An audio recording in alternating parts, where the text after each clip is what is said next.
So today's work is really about empowering our sense of self-love and creating a language from it, creating an interface of it. And so our conversations today will be a lot about how you have identified your self-love and then where you are on that journey today, maybe what it means to you and how has it come to be in this moment. I would say my self-love journey started with and is rooted in spirituality. Um, I've been on a path of just kind of finding what it means to be Angela for a little while now. And I would say, I always like to say I'm a baby spiritualist because I've always known the concepts, but like integrating it into a point in my life where it's more of like a daily living practice is sort of new to me. But outside of that, I guess I'm a student. I am an ally. I'm just kind of here to help assist those around me. I've always felt called in that sense to help with not only my growth, but like those around me that I can. So I think my self-love is also rooted in the love of others and the love of animals and the love of the earth and everything. Like what you said, a baby spiritualist. I have been through a lot, of course. Who hasn't, right? And just trying to find my way. And in the process, of course, getting to know new humans and understanding, or not understanding, but getting to know everyone else's stories as well. I think in that I will be finding things that I relate to. And that's really what I'm looking for the most is community. For me, I had a thing over the summer where, I ran off and eloped in Vegas and then had to get the marriage annulled and then had to really slow down everything, get back to who I am, what I love, the music I was supposed to be making that whole time, and like figure out what I was looking for, why I keep seeking out that kind of energy, or at least that seeks me out, and how to do better and grow my music and my financial situation and everything, focus on that stuff and making a difference in my community. I work in nonprofit. So I work with the teens every day. They're a lot. So it's a multifaceted life over here. Really looking forward to identifying these languages and perspectives that are ways of interfacing with the world that we somehow seem to exclude ourselves from, and really understanding when, for instance, Elizabeth is asking about the operations of love, really holding space for a communal conversation of operations of interfacing with respect and sort of like acknowledgement of the individual that is the self. Acts of service is definitely one of my love languages.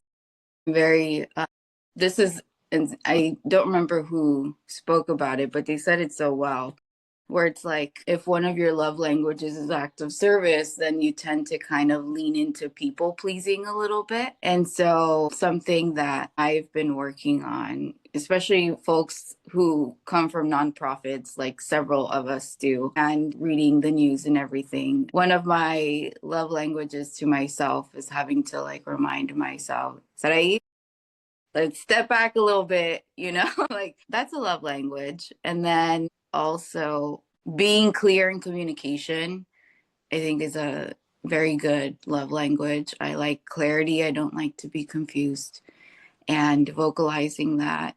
Uh, what else would I say?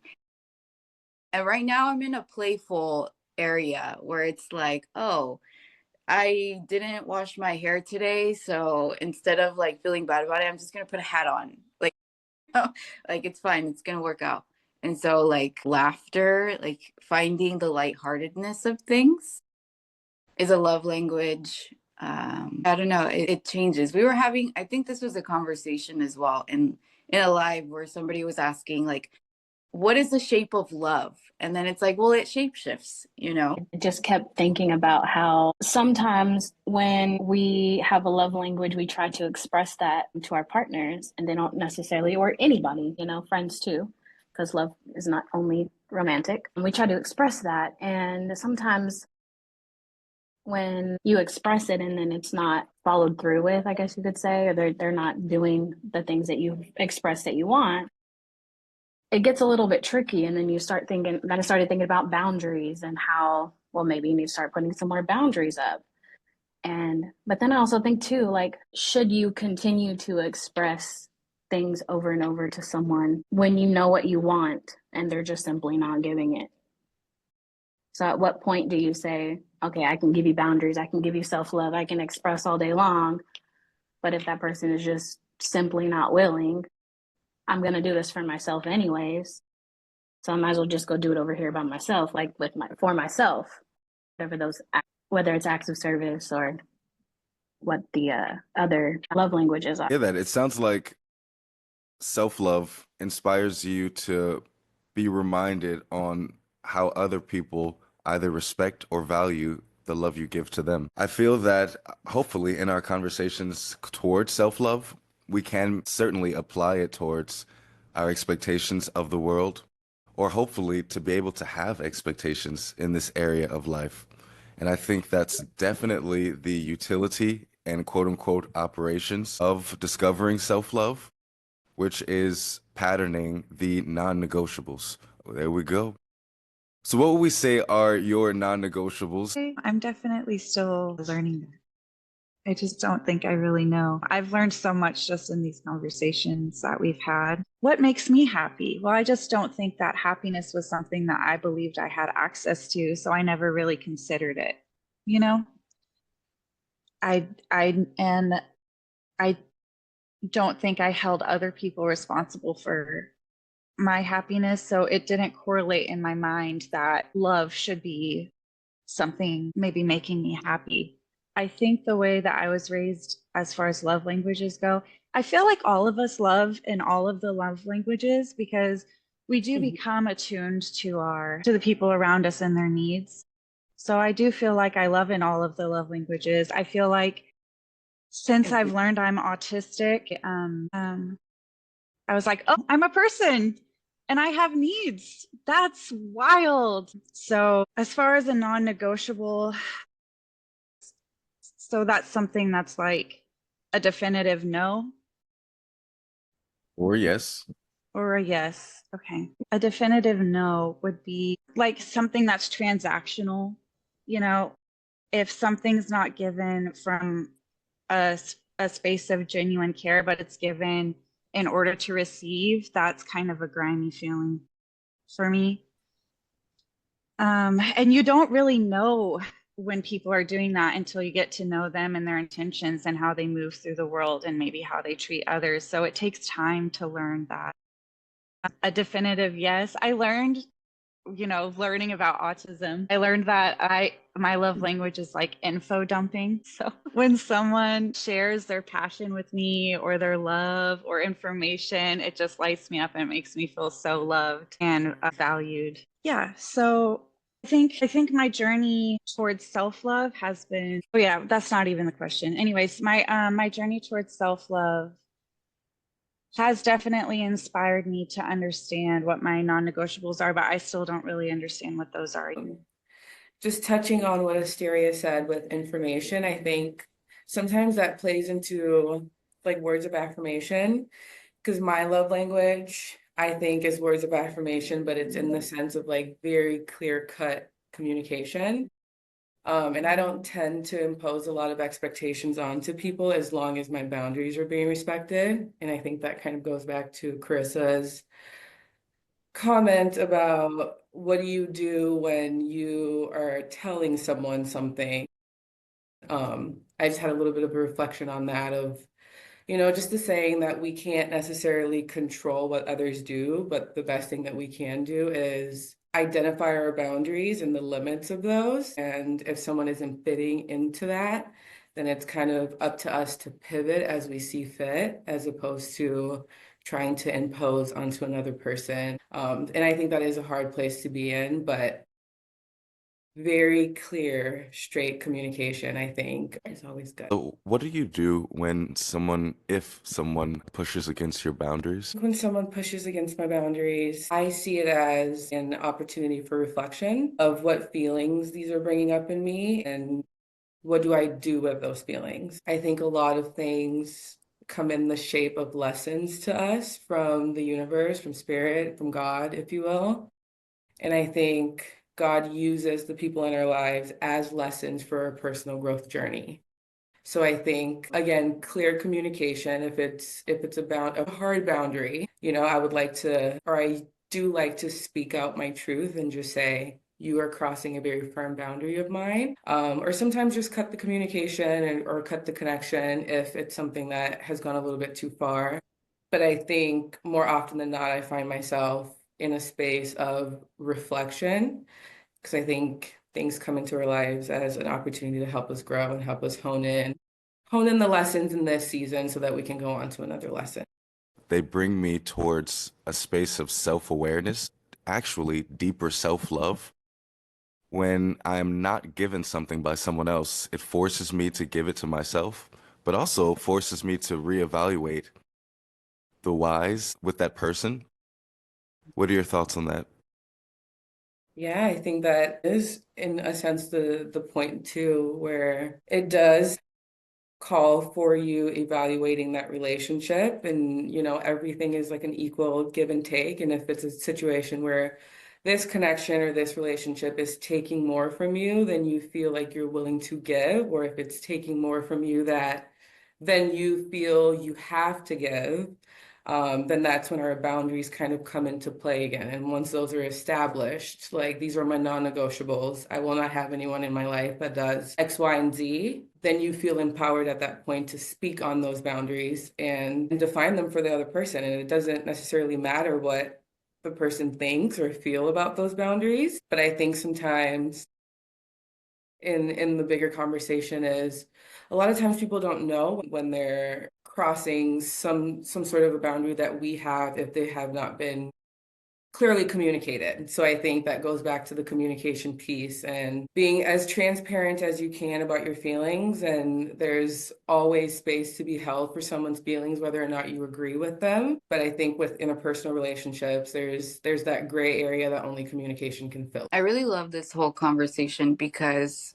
we're talking about self-love. And in the self-love, we're talking about the external in a way, in a sense, right? And for me, like, I'm not in any romantic connection right now. So the way that I'm viewing self-love, aside from my relationship with me, is with my work, because I feel like that's a love connection as well with my community work. And, with everything that's going on with the world, and then having to help folks in capacities that I used to help, but just with a more spiritual and intentional lens.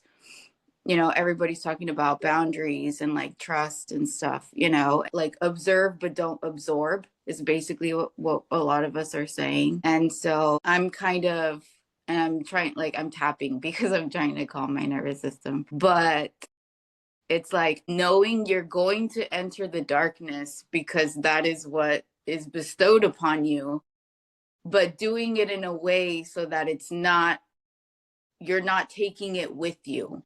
You know what I mean? And so, in a sense, that practice and that lens is self-love. And it made me think of my astrology classes. I'm a certified Hellenistic astrologer. And we were talking about how in the beginning, the astrologers just did not know anything. They just had sky and stars and no idea what was what, just starting from ground zero.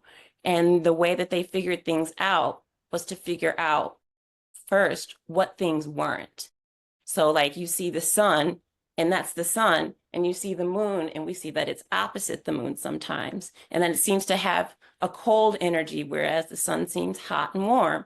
And so you get those things where you figure out where you're at because you figure out where you're not, if that makes sense. I think that's a thing that humans try to do, figure out who we are by figuring out who we're not, whether or not that's a good strategy or not. I'm not saying that that's a good strategy, but I think that's what came to me with trying to find out that contrasting against self-love to loving others.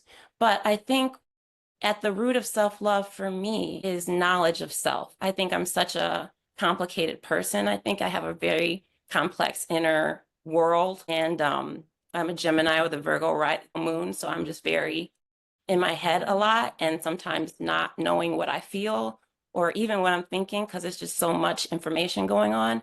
But I think knowledge of self is the first step to self-love, because not knowing who I am, it's hard to love me if I don't know.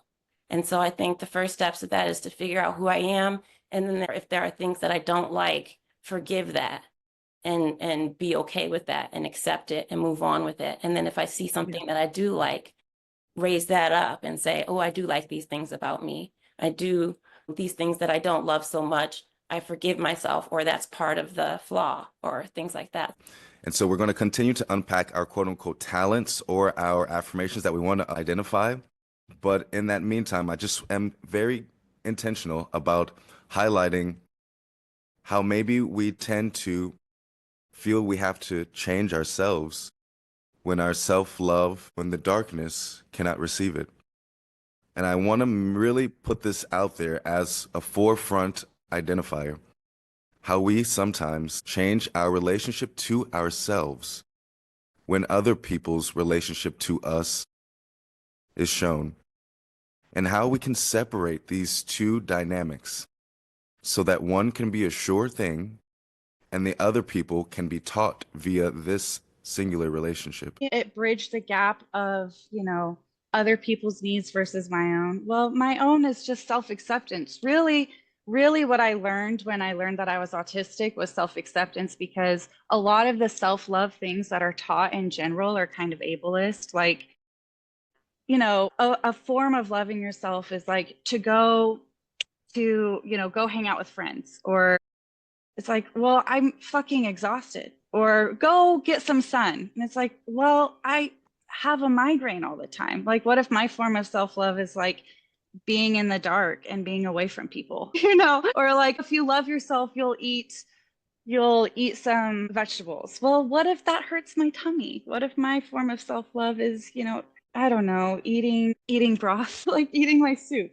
So I really do believe that self-love is self-acceptance, and it's action-oriented, and it's subjective. So those are kind of how that bridges the gap for me. I like how you're speaking about subjective self-awareness in context to action. That basically means self-permission, where I am allowed to do what I know I need when I'm ready to do it for me. Can you tell us some things you like about yourself? I feel like when I express myself, especially when I'm like writing rather than speaking, I'm much more poetic. And I like that my unique innateness attracts folks that are also similar as well. You know what I mean?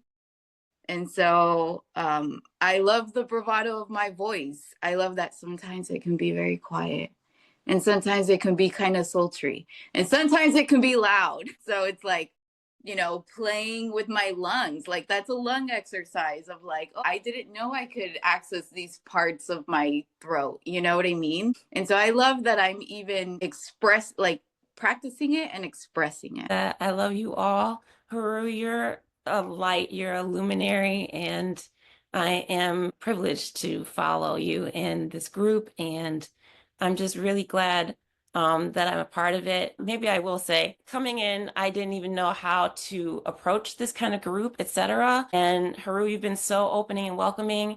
And then the team has been so amazing. Like Asteria and Sarai, you guys have been so amazing, making me feel like I belong.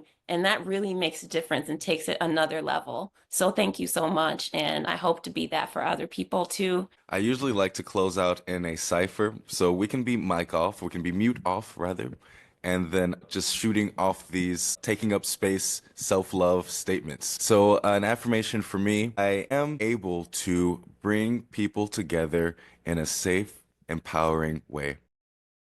Affirmations for me, come on, whoever else has got them. Affirmations for me is my best gift is my life. I am resilient in all ways, at all times. Exclamation point. Amen. I am self-assured. Yeah. That's Yeah. okay. Yeah, that's how I felt. So good. My ability to alchemize is my source of power. Unstoppable. Okay. My voice contains multitudes. So powerful. I am loving myself as I am. Eternal. I am a stewardess of mankind.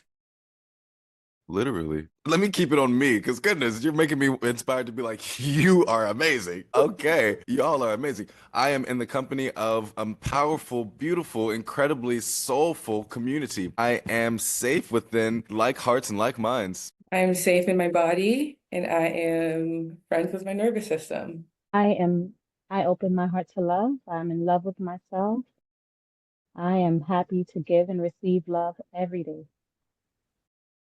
I am healthy and healing at all times, mind, body, and spirit. I am excited for the foundations I'm laying for my higher self. I am a creator. We are creators of our realities and our highest timelines. I am willing, worthy, able, and ready. That was a bar.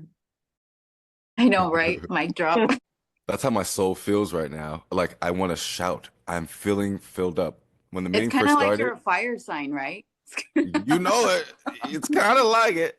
I Pardon am my language. grateful to have found community. Amen. I am worthy of all the good things in life. I deserve love, support, encouragement. I am granting myself permission to love myself in ways that I've never received it. Sorry. I've been trying to write them all down and I'm just like, they're gonna be on the video, hopefully, but you guys are spitting bars. Okay. I see all sides of things and that builds my strength. The superpower. And then I was writing down some of the affirmations you guys were saying to me, the kind words, so I could take them in and receive them. And then, so I'm going to say some of those. I make the invisible seen. I give people the permission for self-expression of peace. You guys were saying these things to me. I was like, what the fuck? That is wild shit. I am a wellspring of inner happiness. And I inspire freedom. So those are things, though, that are of you.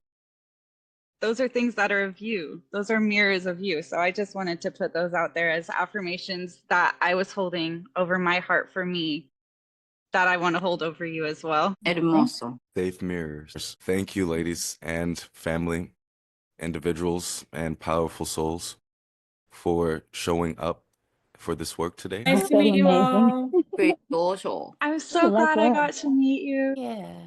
I know I'll be around more often and hopefully we can have more of these moments because this has been very, very healing for me. So thank you all. Nice meeting you. Nice meeting you as well. Nice meeting you. See Absolutely. y'all. Bye. Bye-bye. Bye, guys. Bye, everyone. Love you guys. Love you. Thank you all. Love Bye.